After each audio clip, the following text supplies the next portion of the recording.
Have you ever wondered what's inside a computer? What are the different components, and how do I make one myself? All of these questions will be answered in this video of This Is Important. Now, why did I want to build my own gaming PC? And what are the benefits of building your own? Building a computer helps you learn all the different parts of the computer and how they connect. When you build your own PC, you can customize it any way you want. Games will look better. You can put in custom components like a capture card, which allows you to record console games on your PC. You can also run VR games if you buy a headset.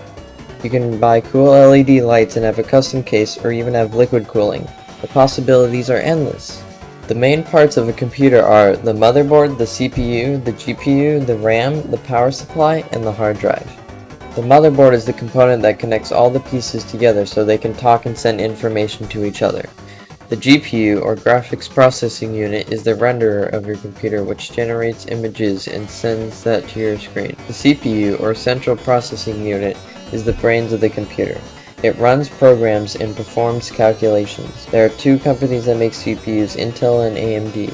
Their CPUs both have different shapes, so each one only works with certain types of motherboards, so make sure they are compatible. The RAM, or Random Access Memory, is a place to store temporary data while using your computer.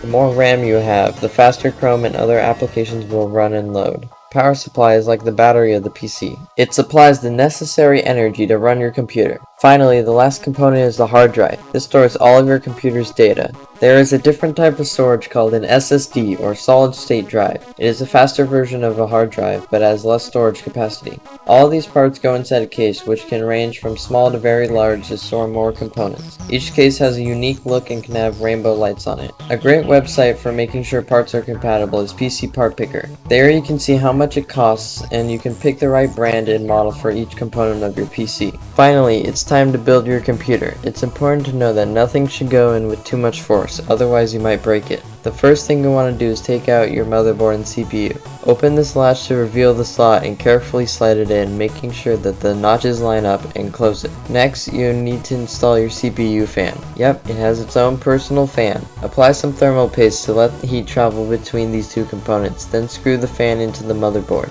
After that, you install your RAM by lining up the divot with the slot and pushing it in. Once that is done, you can put your motherboard in your case on these screws. Remove one of these grates to slot the GPU in, and make sure it clicks into place, and plug in the power connector. Plug in all the cables you see, and your build should be complete. Plug it into your monitor, keyboard, and mouse, and try turning it on. If your monitor is blank, check your components manuals to see if you misplaced a cable. Otherwise, you correctly plugged in all your cables and you can start using your PC. So now you know what the different components of your computer are, how to build one, and how it benefits you. I hope you learned a lot, and one day you can make a computer of your own. Thank you for watching This Is Important.